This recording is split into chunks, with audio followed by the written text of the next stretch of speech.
একটা জাতি যখন নিরীহ নারী শিশুর প্রাণহানি ঘটায় তখন আমরা কি সত্যিই নীরব থাকতে পারি? আজ ফিলিস্তিনের অশ্রু লাল। মুসলমানরা কোথায়? একটি ঘৃণিত শক্তি বছরের পর বছর নিরীহ মুসলমানদের প্রাণহানি ঘটাচ্ছে, ঘরবাড়ি ধ্বংস করছে, শিশুদের কান্না থামছে না। অথচ দুনিয়ার বড় বড় শক্তিগুলো চুপচাপ তাকিয়ে আছে।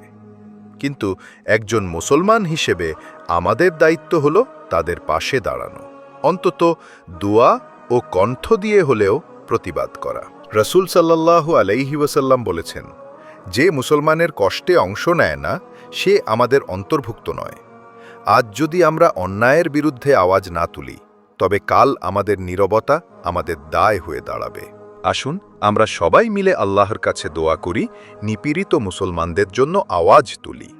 প্রিয় মুসলিম ভাই ও বোনেরা, ভিডিওটি শেয়ার করুন যেন সবার কাছে পৌঁছে যায়।